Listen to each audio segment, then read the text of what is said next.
Good morning, everyone. Welcome to another episode of Arks Trash. Today I have special guest Spook with me, or PhantomYosha. And Phantom, or PhantomYosha, you want to introduce yourself? Yeah, I'm PhantomYosha, also known as Spook from Ship 4 on Global. All right, so what's up with the two names? Do you want people to address you as PhantomYosha or as Spook? Honestly, I don't really know. People just call me either Yosha, my real name, or Spook. Either of them is fine, but the reason it ended up that way is because I went with that name, and then I decided to go for a different name when I was playing PSO because I didn't think I was going to get too into PSO until I tried it. Okay, so tell me about that. Tell me the history of you getting into PSO. What did you used to play before PSO 2? I used to play a ton of fighting games: Blaze Blue, Guilty Gear. They're just all fighting games. In the past, before that, I used to play MMOs like Guild Wars 1, 2, RuneScape, you name it. Most MMOs. Then I move on from fighting games, and now I end up here playing Phantasy Star. I think my first introduction to Phantasy Star was Universe. That I think they had a 30-day trial on Xbox 360, if I'm not mistaken. I don't know. I've never played that. Oh, I've only come into Phantasy Star 2, Online 2. I've never played any of the other Phantasy Stars. All right, fair enough. Well, yeah, that was my first introduction to the series, at least, and then I ignored it after a while, and then I saw PSO 2 for Japan. I was excited for that, played it a little bit, got tired of trying to play the game with friends because you have to make them patch it and all that stuff. So you said that you played a lot of fighting games before. So did you ever play competitively? Yes, I tried playing Blaze Blue competitively, mostly online back then. And Fighters, Dragon Ball Fighters. Didn't do too well because fighting games are difficult, but I had a blast doing it. Okay, so during your fighting days, or like your fighting game days, did you ever stream that, or did you only start streaming when PSO 2 came out? I've been streaming since Twitch came to be, mostly streaming fighting games. I've been streaming fighting games until PSO came out. And so when you've been streaming all this time, were you originally just a VTuber to begin with, or was this like a gradual transition? It was pretty much a gradual transition. That model I used was originally for VR chat. I made it so I can just turn myself invisible and then pop into people's conversations and scare them just for fun and record that.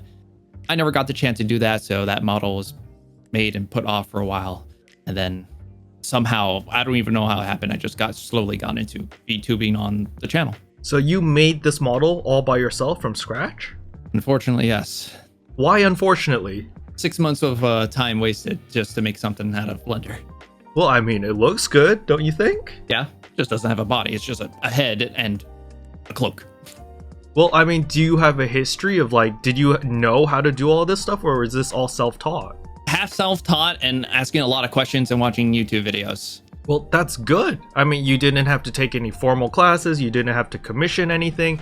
You did everything by hand. So I think 6 months is all right. I mean, it's pretty worth considering that most people consider your model pretty good. Well, I'm glad. Next time I'm going to commission someone to do it for me. Fair enough. All right, so next up, I gotta ask, why Spook? Where did this name come from? The name really came from just me liking very spooky things. I was very into haunted or like ghost types for Pokemon and stuff. So I figured, what's the closest thing to, a ghost type Pokemon? At least like the family between Ghastly and all the way to Gengar. They're spooky, I guess. So I just called myself Spook.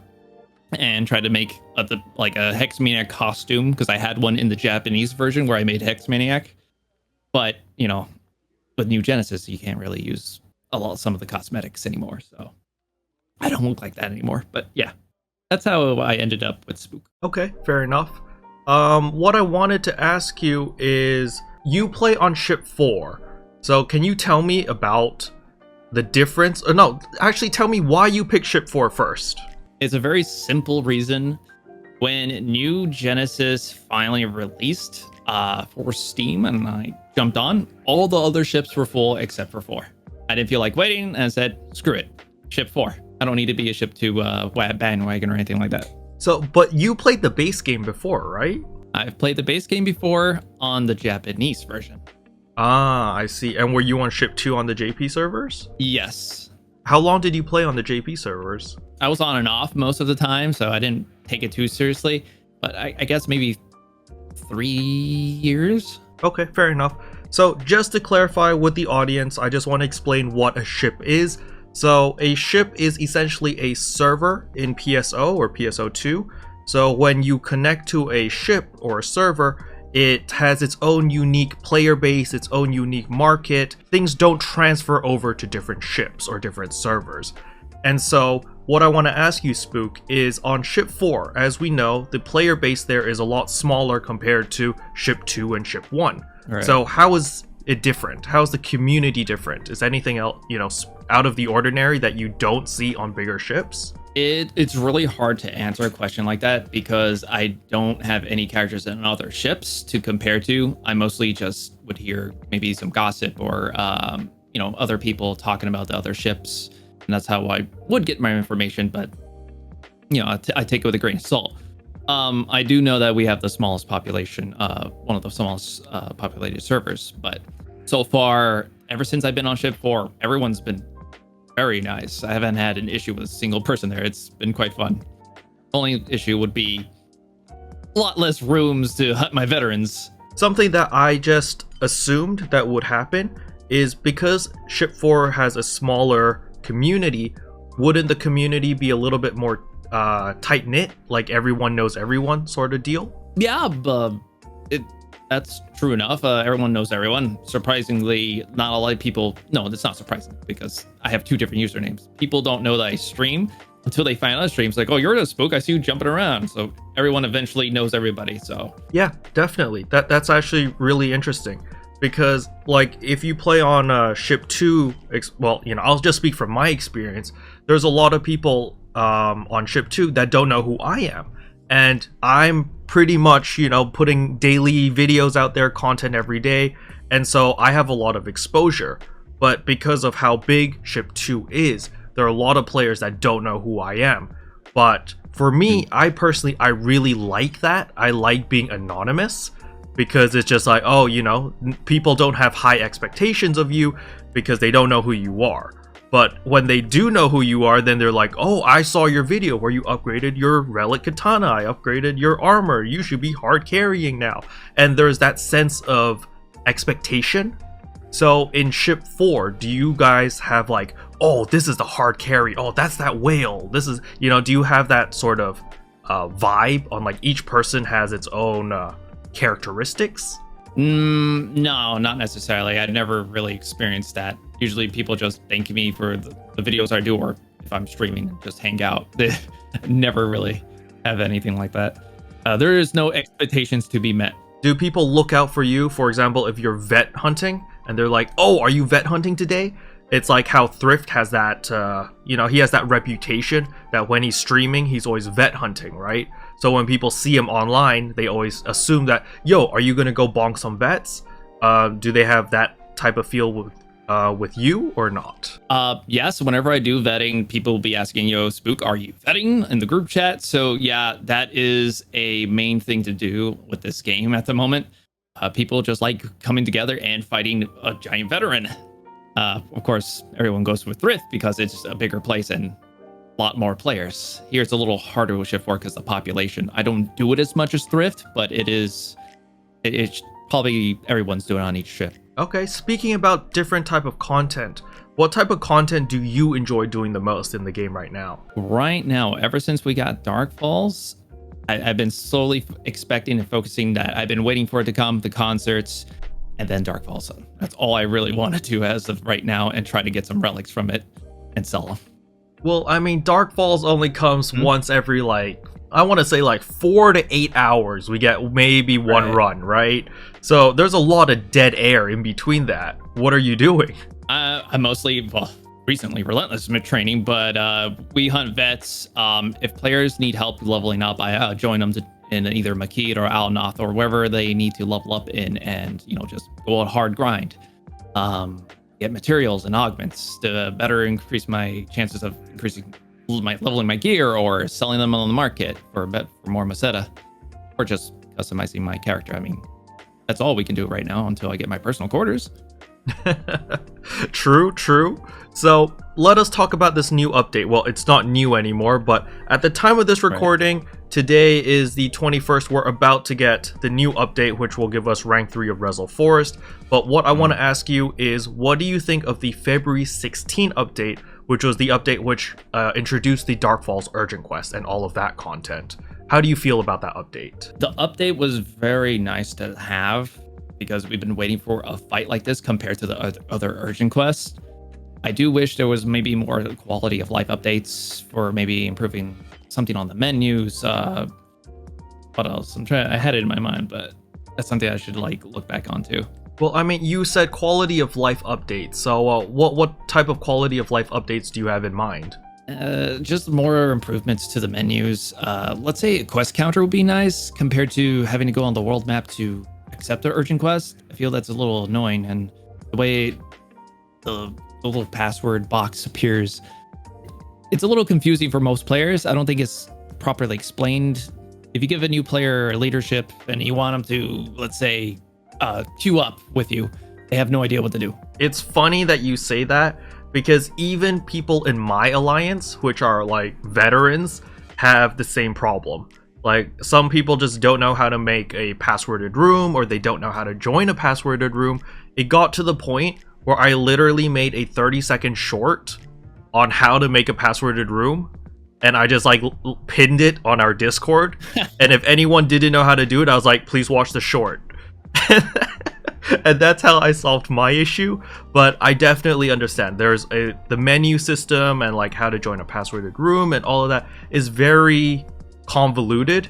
And another thing that I really would like to see, if we're talking about quality of life changes, is if you don't have 8 people, let's say you have 5 people or 6 people, make it so that we can open the room for 2 randoms to join, right? Like right now we make a passworded room, we join the passworded room, and it says 6 out of 8. And then there's no elegant way to just open up the room without timing your, delete the password now and time it at this moment, blah, blah, blah. It's very janky. And I really wish that would be implemented so that I can play with all of my friends, regardless of how many people are available, and we can still have a full room, right? You actually remind me of another quality of life update that we definitely need. It happened earlier where we try to queue up for Darkfalls, and you just so happen to have maybe 1 or 2 people disconnect or crash mid-battle, and maybe some feature to allow them to join back while it's still going. Otherwise, they miss out on it. Yeah, having a reconnect feature would be a godsend. So we wouldn't have to remake the game or just it's so problematic, especially this week, or at least at the time of this recording. So between February 16 to 22, right? This week has been really rough with the disconnects. It's always been, once the urgent quest gets announced, within that 15-minute waiting time, I see at least 10 people crash. There's always 10, there's a bunch of people always crashing. And then when you get into the urgent quest, there's also another bug where people get to the very end and the cutscene plays and they crash at the cutscene. And that's the worst because, the rest of the team is locked out, so we can't redo it to help that one person that crashed, and that one person doesn't get any loot. So it's just kind of oh my goodness, this sucks, right? So it's really problematic. But I think that the early maintenance is actually going to address that, because Sega did say that this is a known issue. So hopefully that gets resolved by the 22nd onward, so that we don't have to deal with that. But, as you were saying, quality of life changes. Did you have anything else that you had in mind? Right now, I'm fine with what they recently gave me, except I still want to pet my dogs and the cats on the cities. I want that. Other than that, no. Fair enough. Something that I personally would like to see are the party beacons back in the base game. Right. Especially during an urgent quest, because I want to be able to queue into an urgent quest solo, or with however many people I have, pop down a beacon, and we've got 1 minute where we're waiting there picking up our rest signs and stuff, where I just want people to join my party so that I get the party buff, right? So we should be able to just drop our beacon, or at the very least, let me invite the random people into my party. You can't invite people to your party when you're in that like 1 minute waiting room. I don't understand why, and it drives me nuts. It was so much simpler in base. Alright, so we haven't talked about the Dark Falls urgent quest yet. Do you like it? I love it. So what do you like about it first? Let's talk about the positives. The music, obviously, it's different from most of the urgent quests. And, well, we'll talk about the part that I just thought of later, but it is drastically different from anything we've fought so far in New Genesis. You know, you have the next Vera, Pedis Vera, and Dustal Vera, and what is it, Redum Vera? No, Renus Vera, sorry. Renus Retem, yes. Renus Retem, yeah. Basically, they're the same monster we fight before with a little added maybe move here and there. But here with Dark Falls, it is just, it feels close to, I think, maybe Elder. I don't know what to really compare it to base PSO right now, but it feels like a base PSO urgent quest, if you don't know what I mean, right? Yep. But with like New Genesis mechanics in it. So that's the big thing I've been wanting so far. And you know, they did it right. They put a second phase. I'm enjoying it. The music definitely hit hard, and the music is the best part about it. Cutscenes could use a little work, maybe. What else I got here in my head? I think that's it. It's really hard to think of on the spot stuff. I just generally like it. All right, let's talk about the negatives then. So, what do you have in mind that you didn't like? It felt a little short. And I feel like it needed to be longer. Maybe a little harder difficulty. I mean, I'm sure that would be in the future, but I needed something a little more challenging. Cutscenes are a little short and weird. What don't you like about the cutscenes? I want to know specifically. Okay, well, let's say you have Aina just pop in and go. You know, you know her dad was killed by this thing, right? And you know, we shoot it with a giant laser. He's like Yata or Yatane or whatever. It was just, wouldn't you have more feeling behind that? Something like that. I felt like it needs more impact, and it feels short too. I don't know. So that's an interesting take. I personally think the issue with Aina is there wasn't anything in the beginning of the battle. So, you know, as we're about to go fight the Dark Falls, we don't see Aina or Manon. We only get that little cutscene when we first logged in on the 16th. It was like, oh, we're gonna fight the Dark Falls. And then Aina's like, oh, I'm ready to go. Are you? And Manon's like, oh, I need a moment. And that was it, right? But when we actually ascend up there to fight, Manon and Aina aren't there. And I think that was a missed opportunity. If we saw them, maybe they helped you dealt the finishing blow. Like how we were, you know, when we did the storyline in Retem with Nadara, when we killed the worm the very first time down in that cave. You know, it was a team effort. You saw Manon, you saw Nadara, you saw Aina. They were all part of that combo that you guys did to take out the worm. But in Dark Falls, it was just you, right? You just came in, you slashed it a couple times, you did a couple shumpos, and it was just like, wow, look, I killed it. And that was what felt really weird for me, because when you beat the boss and you see them running in, you're kind of like, where have you two been, right? Really? No, we've just been watching you up in the sky. Yep, exactly. Dude, that's a great, I didn't even think of that. Like, that would have been better. Especially like as a cutscene. Yeah, exactly. They should have been there. I really felt like they should have been there on the platform with us. Maybe there was a mechanic that let you deal like mech damage, like, you know, because this fight was really fun in the sense that the scale, right? It was at a much bigger scale, and during the second phase when he like breaks the barrier, you can actually look down and see all of Alio. But I know most people don't spend the time to look down because they're looking at the gigantic worm boss thing that's crawling around. But if you take the moment to actually look down off the edge, you can actually see all of Alio, which is actually really cool. So yeah, I do recommend to take a moment next time when that urgent quest comes up. Just take a look around when that happens. It's pretty cool. It's a nice touch. I love it. Yep. Was there anything else that you didn't like? With the issues connecting to it? No, I loved it. I mean, I'm curious about what do you think, if there's any other negatives other than the cutscene with Aina. I mean, I don't have a lot of negatives because, as I said on the podcast with Thrift, I'm an emotional gamer. As long as you have epic music, you have epic cutscenes, you have epic boss introductions, and an epic fight, I'm happy, right? Because I'm a very simplistic gamer. I don't look at mechanics and break it down and go, this is how you min-max damage, and oh, this mechanic is boring and sucks, whatever. To me, it's all about the feel. You go in, if it feels like an epic battle, that's a big win in my books. And this fight is definitely an epic battle. It's, you know, we've seen all the other urgent quests, right? We've done the freaking doll, the dragon, mining base, the worm, the guitar guy, and you're just like, yeah, you know, this is great, you know, it's cool, but Dark Falls is like an S tier, right? If guitar guy's like an A tier, this is an S tier. It's just that much better than everything else in the scale of like grandiose, you know? It's just amazing, huge, epic. And yeah, so personally, I really enjoy the Dark Falls quest, even though I do understand and I do address or I do acknowledge that the mechanics of the fight itself is very basic. It's like, oh, look, yellow shiny thing, let's go hit that. Oh, look, we did it. You know, it's very simplistic.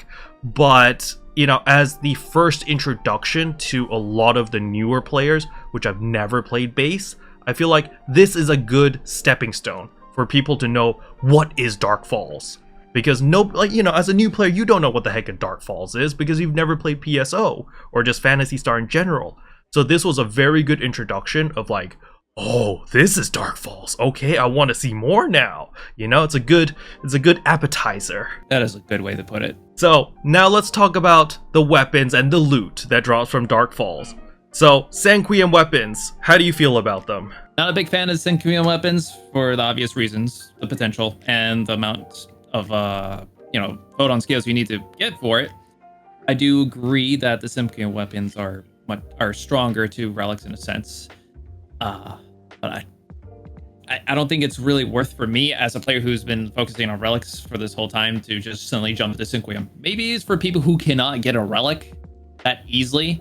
It is a good way to even maybe min-max in the future because you can easily get a Sanquium with a level 5 Fixa faster than a relic.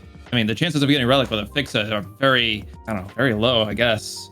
I mean, I think Thrift was even telling me about this too. You know, the chances of getting a relic drop is extremely low. So, a lot of people, myself included, don't really like depending on RNG, right? Because it really doesn't respect the player's time in the sense that, hey, you might be grinding here for a week, a month, and you might get nothing. And that is, you know, a huge punch in the gut. When you've been farming for something, you want this relic weapon, you've popped a bunch of rare drop rate, and, you know, it's Ultra PSO today, and you're farming like mad, and you don't get a single relic weapon drop, right? It's like, wow, I wasted an entire day, I wasted 600 star gems, I wasted all of this stuff, and I have nothing to show for the hard work that I put in. While the Sanquium weapons is, hey, this weapon is going to take a lot of effort to max out, but at least it's guaranteed that every day you can work on it, and you can physically see the progress that you're making every single day. So it's two extremes, right? We've got relics, pure RNG, and you've got Sanquium, which is absurd amounts of work required, but you can see the progress, right? And I feel like the sweet point is somewhere in the middle, right? Sega needs to readjust and find a sweet point that is, you know, RNG related, but not so much RNG or so much guaranteed work needed, right? It's like the time investment versus the RNG. We need a sweet point somewhere in between. So what is your current plans for upgrades? So your weapon, are you going to be touching your weapon? What weapon are you using right now? Oh, right now I'm using the Relexel boots, and I have multi-weapon with a Talus right now. So I plus 50 that. My goal is to add an Audi and a Def Technique onto those boots, and then eventually collect more relics for each of the other classes I want to try. I've already have Bouncer fully decked out, with both the relic weapons for soaring blades and boots. So are your relics clean relics, or do you have fixes on them? They're clean relics. I don't plan on going fixes unless I so happen to get them as a drop. That is my plan. It is not worth going through the stress of trying to get a fixa. Fair enough, fair enough. And then what about your armors? We can also touch on the new armors as well while we're at the subject. Right. This was a really difficult decision for me because even though there's new armor, Giants are still viable even now. And all you need is one arms refiner to upgrade it to plus 50, and that saves you time, money. But what I really want to do and focus on is eventually when I do enough Dark Falls, or if I have enough Meseta, I'm gonna go for the tech version of the Swartz gear, hopefully with a decent fixa, either Performo or Thuencia, however you pronounce that, and just simply upgrade it and use it. That's my plan. So eventually you're going to be switching over to the new armors, but right now you're sticking with the Giant armors? Right. I'm getting tired of getting hit by the negative stale element thing. How much have you invested into your Giant armors? Do you have an Addy capsules in them? I definitely do, yes. I invested a lot onto them. I'm hoping for another AC support scratch in the future, but until then, I'm going to have to stick with the Giants. I mean, personally, I think the AC support scratch, the sweet spot for me is that they introduce it every time a new region is introduced. So every 6 months. Because I feel like if they were to introduce it more frequently, for example, like every 3 months or every 2 months, I feel like that's a little bit too much. And some people may be overwhelmed by how quote unquote pay to win the game might feel. Because a lot of people right now aren't that focused on augments and min-maxing, right?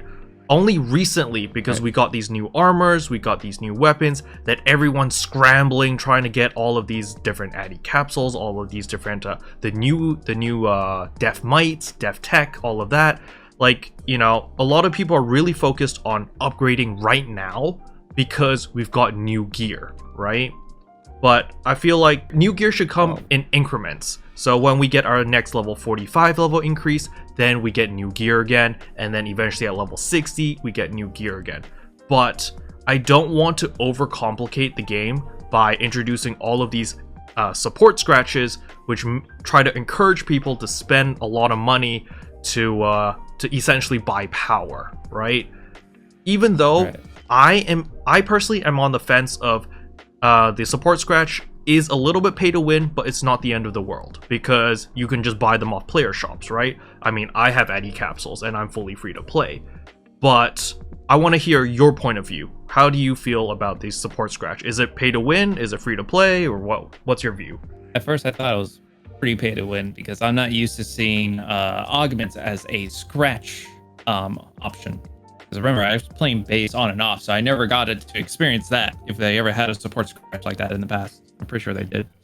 But I feel like they really should definitely put it through each, or like maybe space it out between multiple major updates. If they were to introduce it every 3 months, it would reduce maybe the cost of them being on the shop. But the point, I feel like the point of these augments is just for people who just don't have the time and are willing to pay to just get it done and enjoy the game at their own pace. It's hard to call an MMO like this pay to win when it's really just PvE. I mean, is it really going to affect everybody when somebody else just bought a augment? I don't really see a negative towards it. Now, if it was released maybe multiple times every month, then there's a problem. I feel like it might be a little predatory, if it's the right word.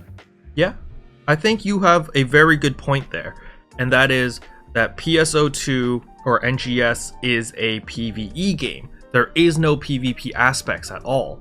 So even if you gear up, you're essentially helping other people. The more geared you are, the more you can help other people.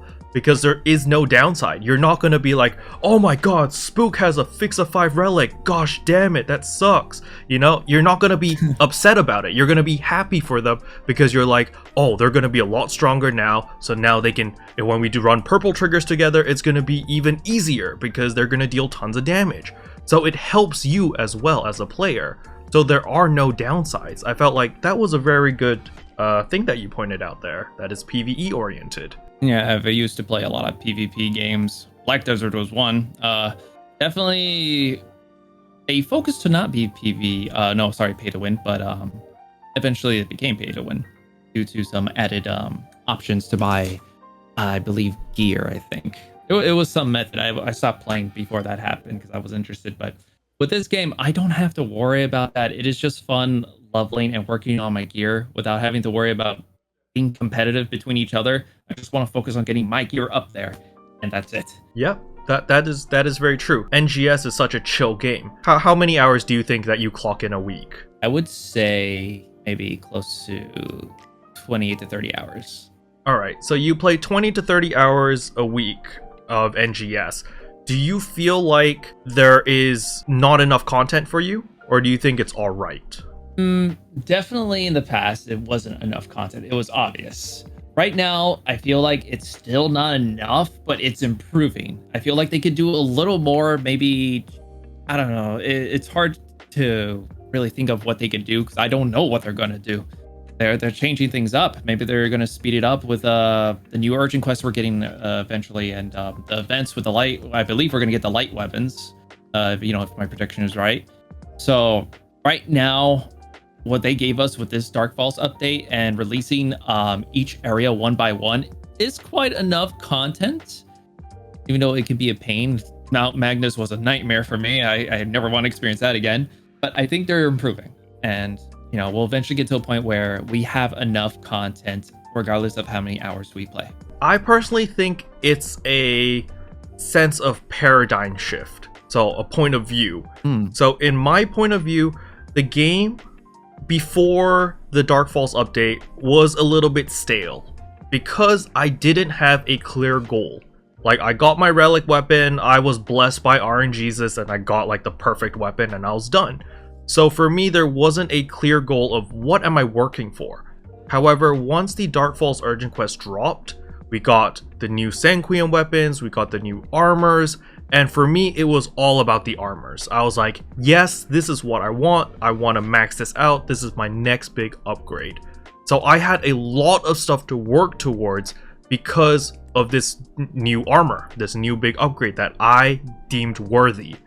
And so I had a lot of content because I'm hunting veterans, I'm farming for Deafness 3s, I'm farming for Meseta, I'm hunting for Strugments. There's a lot of stuff that I'm farming for because I can see the light at the end of the tunnel. It's like, okay, I'm gonna farm my brains out for an entire week just to get this Death Might, right? And I put the Death Might finally on my katana. I'm like, wow, I did it, right? It's finally done. I know. And so for me, that was the big turning point. Now I don't, Lost Ark came out, all of these great games came out, but I'm addicted to PSO2 right now. Reason? Because Same. I have something to work towards. I can see something, I can physically see numbers get bigger as I upgrade my gear, as I increase my battle power, as I increase my stats. And so to me, there was tons of content all of a sudden because I felt the drive, the need to upgrade and to farm. But what about for you? What was the paradigm shift between before Dark Falls and introduction of Dark Falls? What changed? First thought that came to me, new armors and everything. I need to level up all my classes. I want to try them all later. I want to catch up. I didn't level up any of my... No, I leveled my main classes to 35, which was 3 of them. But the rest I left at level 20. And my goal became to get them to 40 slowly. And also focus on the gear, because I already had my relic weapons. I have 2 maxed out relic weapons. This armor is great because there is 3 different sets. Focus on which type of what do you say, class type? Yep. Yeah, class type. And so they're like Gragas and Gantz, without being potency on all, but they have the defense I want. So that is a clear goal for me to have. This is a good upgrade. However, I want to do it right since I want to have all this type of fixa stuff and get the right augments and death. And I obviously didn't have enough deafness augments on me because I didn't realize, I'd be needing that in the future. We had no hint on this. So now I have a clear goal. It's good that they sneak these things in for people who can't predict what will happen, and then they have to grind for this stuff. It gives you a reason to play the game, and that is a good way of explaining it that you did earlier. Yeah, I didn't think of it until now. For me, it was a big wake-up moment, because I knew for a fact that once these armors came out, the moment I saw the stats, I was like, okay, I'm happy with these stats because there's no downsides. It gives me the DPS that I want, because the old armors I used gave me a crap ton of tankiness and a ton of HP, but I had very low potency. So my melee potency was only like 32%. So I was dealing peanut damage compared to everyone who was running glass cannon. But with this new armor that came out, I can deal, I'm not going to be doing, maxed out damage, but I can keep up with the best of the best, right? I can still be in that top 10 percentile of being able to deal big PP damage. And I was like, this is it. I'm going to invest a crap ton into it because I don't have to sacrifice defense. I can still play like a monkey and smash my head against a wall, but I'll still be able to kill everything now, and at a reasonable pace. So especially right now, since I've completed 2 of my armors and my katana, like veteran hunting is enjoyable, because I literally go to a veteran, I cast like 3 PAs, and I'm just like, wow, that's thousands of damage on my screen. I'm just like, whoa, I'm doing big damage here. And I can solo hunt veterans at a very, very fast rate. Each veteran fight takes me like 2.5 minutes at most. And I'm literally blazing through all of this content. And I'm enjoying it like heck, because I'm like, wow, I'm overpowered, or at least I feel overpowered. Now, of course, if Thrift was beside me with his like 60 bajillion potency, sure, he could probably kill the boss in like a minute. But if he gets hit once, he's dead, right? So for solo leveling, or solo grinding, maybe not the best idea, at least in my opinion, because, well, I'm not as good as Thrift mechanically, so I will die. Which is why I really like this armor, which is why I invested so much into the armor. There's so many possibilities with this type of new armor. You can just build it to be a full-on tank, focus on HP, or just focus on full-on damage. It is... I feel it's copium armor. It's copium armor. Explain, elaborate on that. Come on, do I not elaborate a freaking meme? You put it on and it satisfies all your tastes. It helps. You feeling the copium. Okay. You injected yourself with the armor, man. Oh my gosh. So what is your ideal augments for your armor, by the way? What do you want? Like on your dream armor piece, what augments would you have on it? The current build, I'd say Def Technique, that's what I'm working on. It's the hardest one to get. Audi War, I think it's War Tech. It's hard to remember these names. Giga's Technique 3, Arati Soul 3, and what was the 5th? I'm trying to remember. Gigas? I think did I? Oh, you did. You said that already? Okay. I did. Yeah, I said that already. What do you call it? Dreadkeeper or no? I don't usually go for Dreadkeeper. I know I'm missing something because I already built it. I just can't remember. All right, let me see. Meltech. You're missing a soul, right? I'm missing the soul, which is the Arati soul, and I'm also missing the Def Technique right now. Alt Secreta? Yes, there you go. Alt Secreta 3. Yeah, I literally opened up my katana to look at my augments to see what you were missing. I can't stand the way they name these things, and then they change it from how Japanese pronounce it to here, because Zeon's is over there and Geon's here. It's just, it messes with me, because I have friends who play the JP one, and they always say the original names to me, and it throws me off. Yeah, for sure. So, next up, I want to talk about, what do you feel about the new upgrade system? The Strugments. You like the Strugment system, or you don't like it? I actually like it. I mean, it's grindy, but I like it. It's actually pretty cool. I just hope it doesn't get very complicated, because I feel like we're going to slowly seep into the whole flowchart we had back in base. You remember that flowchart, right? Yeah, I had to make a video about it. How to make Guardian Soul. That was a very difficult video to make. I think I might have watched that video in the past without knowing you back then, but yeah, that was not fun. There were, so in base PSO2, the hardest videos that I ever had to make was how to make Guardian Soul. That was the first video. And the second one was how to augment your armors. Like explaining the augmenting system in the base game. That took, I literally had to get my brother and like my alliance to sit me down and explain everything like 4 times before I understood anything they were saying. Because I was just like, that's what I had to what's going on? Rocket science. I don't know what's going on. I had to sit for like 3 times, and then someone gave up and just gave me the video. Oh my goodness. Yeah, it's really rough. Like the base game augmenting system was really difficult because of the fact where you had to do all of your augments in one shot, right? It's not like an NGS where it's like once the augment's on the armor, it's on the armor. It's fine. You can then work on your second augment, your third augment, whatever. It was like, no, you had to do everything in one go, right? Like all 5 augments, or well, I mean, in base game it was 8 augments, and that was horrible. Holy crap, that was hard. Puzzle.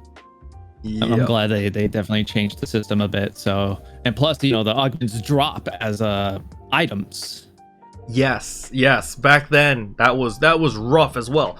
You would have to farm specific content to get that armor with the augments on it, and then you'd have to combine those fodder pieces into one piece and try. Oh my god, it was bad. It was really bad. And so with the new system in NGS, where it's just like, here's a little capsule, you just farm for these capsules, and then you can pop it onto your weapon or armor of your choice. I was like, yes, this is good. This is easy to understand. It's very good. I'm glad with this system. So don't complicate it, Sega, please. So you're doing a good job with the augment so far. So now, actually speaking about augments, I want to bring up the crafting system. Do you think that we're going to be getting a crafting system anytime soon? I'm not sure. I never really thought about the crafting system at all. I never even came to mind. That's like the first anyone's ever mentioned it to me. Wait. The crafting system base was like you could even convert PAs to be like different PAs, right? Yeah, so the crafting system in base game, there are 2 different crafting systems.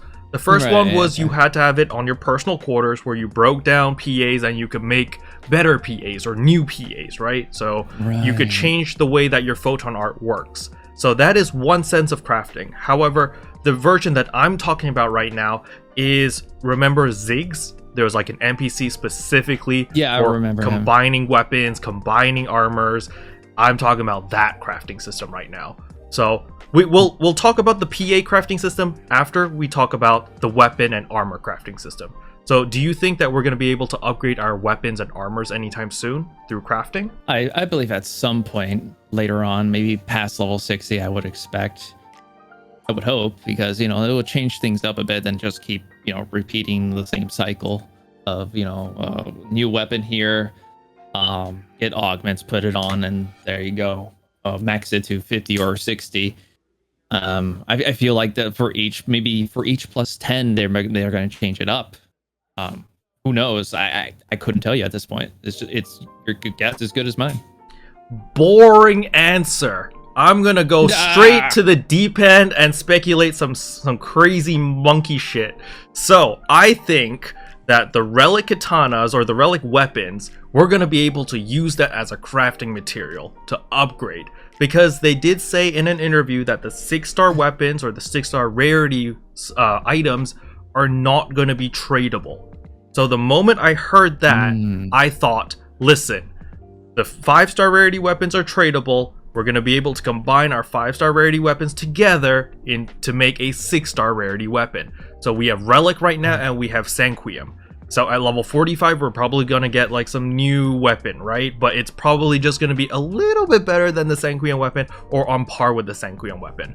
So I'm thinking, hey, we're going to get Relic Plus or something, right? You get your Relic weapon, you slap on like 3,000 Strugments or something, or I don't know, 10 Arms Refiners, and boom, it turns into Relic Plus, where it gains like 500 more damage, it gains like 2 more augment slots or whatever, and it's like Excalibur, you just go around, you slap people and they die.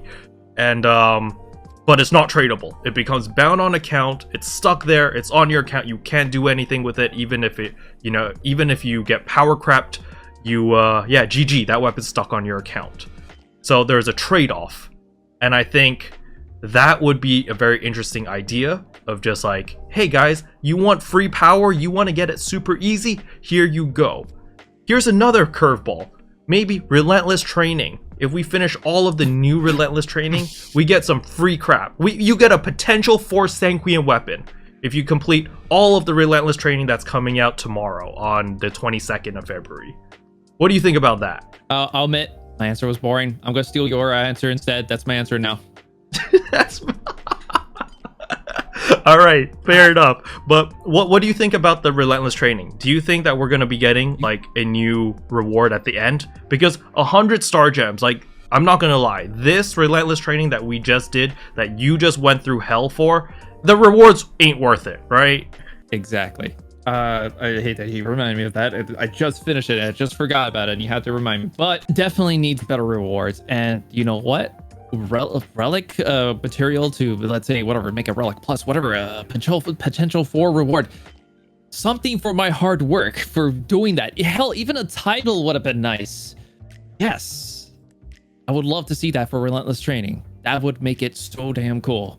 It'll be something to strive for. Yep, I agree. I think content. Yeah, we need a good reward at the end where people are like, yo, I'm gonna do it. Because, as you said before we began the podcast, like 3-6, you spent what, 8 hours, 9 hours working on that? Yeah. Right? So it's a huge time investment to work on relentless training. So it has to have a huge payoff, or else people aren't going to do it. Sometimes I feel Sega thinks that here's 100 SG. Be very proud. We don't give these off that often. You look at the mission pass and all these titles. You can easily just get 100 SG if you just went to go kill a bunch of rares or whatever, just kill a certain amount of mobs. It doesn't make sense to me. I don't know what's Sega's thing when it comes to the rewards on this relentless training. I hope it's not the same for this one. We'll see. Yep, we'll definitely see. By the time this video comes out, I'm sure some crazy person has already done it already. But yeah, we're definitely gonna have to wait and see what the end reward is. But I'm really hoping that it's going to be like a maxed out Sanguine weapon or like a fix of 5 weapon or something along those lines, right? Ooh. It's either gear related or it has to be cosmetic related, right? It has to be one or the other where there's exclusivity to it. That when you get it, people know that, oh, look at this crazy guy. He actually did it. It needs to scream that to let people know that, yeah, I'm dumb enough to finish relentless training. So what? All right. Before I forget, we need to talk about the other crafting system, about the photon arts, changing your photon arts. So this was available in the base game, but was not, I'm sure people who are new to NGS or new to PSO2 have never seen this system before. It's essentially, you can change the way your photon art works. So for example, if you're playing a Braver right now, your Lotus Lightning, where you shoot this shockwave in front of you, instead of doing that, it would absolutely change the way it works. Maybe instead of like a stationary attack, maybe it makes you dash forward like how Bujin does it. And then you can activate it and then do like the big slashy slash after 3 dashes. So that was how the photon art crafting system worked. It was, hey, this is your original form, but you can upgrade it to this form and you can use that instead. So it will replace your old skill. And that was how the photon art crafting system worked. So now that I've introduced that system to the audience and now they know what we're talking about, do you think that's going to be coming into the game, Spook? I'm hoping. That's what I'm hoping. What I visualize, what I want it to be, is let's say, for example, when you said Bujin, I want to have the PA of the Bujin. So kill the Bujin enough times to drop this type of material to craft this PA or break down, let's say, your current PA, whatever it is, and change it and get that Bujin move. Or because in the past, I would only use that crafting system for, like maybe Rocket Rodeo or any travel PA. Of course, we're not going to have that because everyone runs at the same rate, and I think they're going to keep it that way, not add any weird moves that let you run at the speed of light. But definitely materials or something to let us craft new PAs and do these complex builds for like maybe mid-max damage, or like a combination between, make multi-weapon more useful, having these two classes, and make it feel like a Scion class even. That's what I want to see with the crafting system, if they do plan to implement it. And if they do, it might be a while. I don't see it coming anytime soon. I agree. I think that if they do implement it, and if they do take a page of what you said, I think that would be really awesome. Like, for example, can you imagine the bouncer? You kill the bouncer veteran or the gigantic or whatever, like X amount of times, and you get that kick where you shoot all the little projectile things.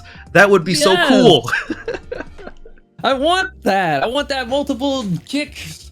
That should have been the bouncer. A lot of these dolls that have that like similar to Braver and Bouncer have moves I would have want them to have. I mean, I enjoy Bouncer a lot right now, but imagine having that move. Just imagine it. It's fun. Exactly. Ooh. Like, I think that would be a really fun system, and then people would want to hunt down these specific mobs. You would go out of your way to go to the exploration zones to hunt down these veterans because they drop that specific material that you need to upgrade your photon art and stuff like that. And that would be considered content. I think that's a great idea. And it could be even useful for even the Gigas. Like, they do a rotation with the Gigas sometimes, and, you have to hunt this Giga. Like, it could be endgame content instead of just hunting, the low-level versions of the veterans or whatever. Because I don't think they upgraded the Alio veterans level at all, just the Gigas. Yep. Mm-hmm. Yeah, so it'd probably be like a Giga drops or something, but anything really. I want to see that. Could you imagine? Like, you hunt down the regular versions for the actual PA, right? So you've upgraded the PA, you've got that skill. But if you hunt down the Gigas version, you get a color variant, or it becomes slightly stronger, right?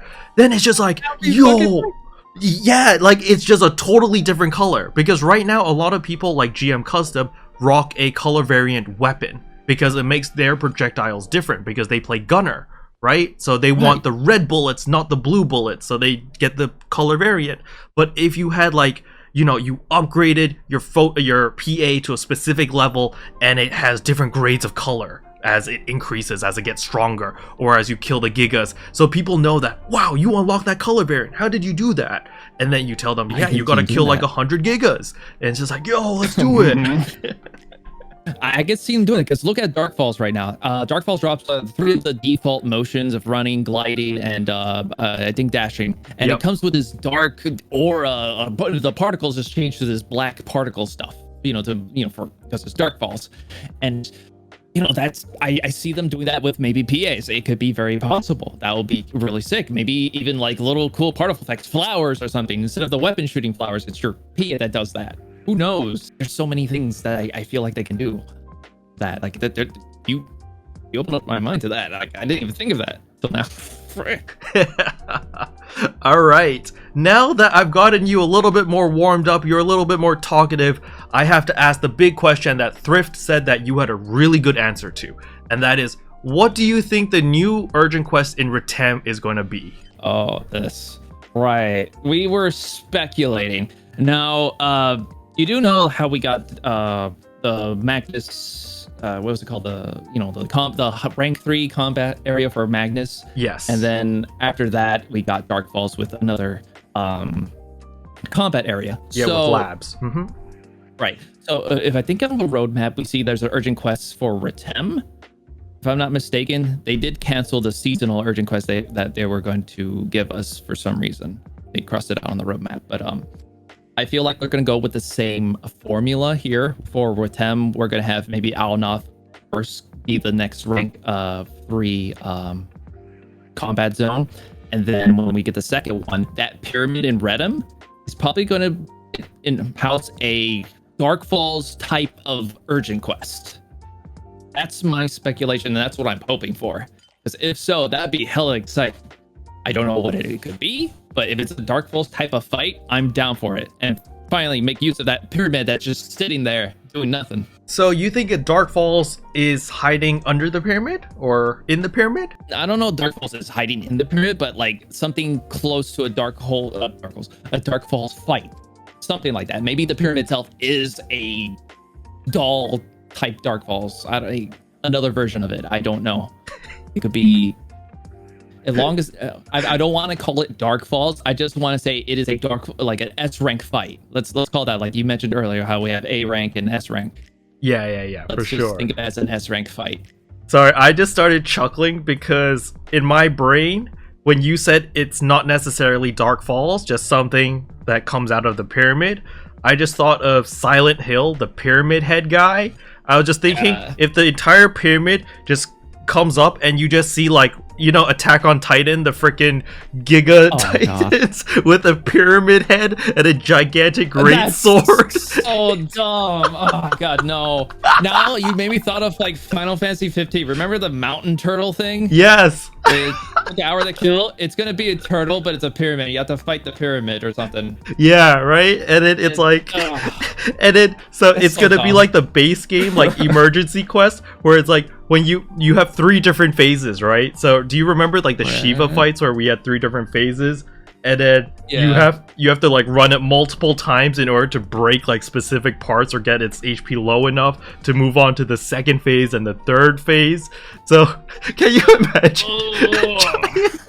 We're gonna go inside the pyramid. It's gonna be like a platforming raid type of thing where you're fighting a boss and platforming all over inside his insides or something, and slapping you. I don't know. That'd be cool, but that would be so funny. That would be so funny, but that's actually, like, now when you logically and calmly think about it, that would be so fun.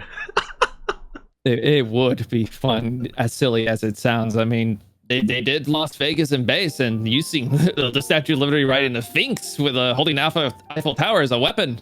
True. That was pretty ridiculous, but it was fun. Okay.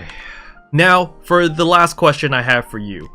Is New Genesis worth playing now? That is a good question. I believe it is.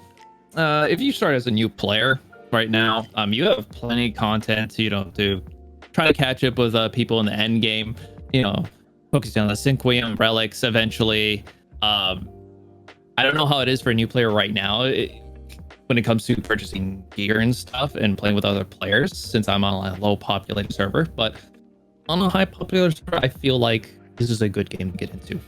And, as you catch up, you're going to have updates that keep coming every month now. So it's a good time to play. I agree with your opinion. I'm pretty much in the same boat. I'm like, hey, the game's free to play. There's 0 investment other than your time, of course. Exactly. But, it's a fun game. There's a lot of stuff to do. It's one of, if not the most free to play friendly game that I've ever played. I haven't spent a single dollar. I've managed to play this game for almost 3 years and I'm still doing fine. So, yeah, I think this is a great game to jump into, to give it a shot if you haven't already. And yeah, if you guys ever do decide to hop onto Ship 4 because you want a more close-knit community, then you guys can always hit up PhantomYosha over here. So, Yosha, I'm going to open the floor now for you. If you have any shoutouts, any plugs, whatever you want to say, the floor is yours. To my boy Thrift Shopping and Non-Fun, you great streamers from 1 and 2, and then also keroppi, because it's fun to watch you sometimes as well when you're actually streaming. I mean, I got nothing else to say. I don't really plug myself in. People just find me if they try to find me. Okay, fair enough. Well, all of Spooks' socials will be in the description below as usual, so you guys can just check him out there. He streams every weekend, is that correct? Every day except maybe Tuesdays and Saturdays. So he streams pretty much every day. So again, you guys can check him out on Twitch. So there you go. But that is it for today's episode of Arks Trash. Thank you very much for joining me, Spook. It was my pleasure. I enjoyed it. And we'll see you all next time. Bye-bye. Bye. Special thanks to all the members for supporting the channel. It really means a lot to me. Thank you again. What can I say except you're welcome? For the heels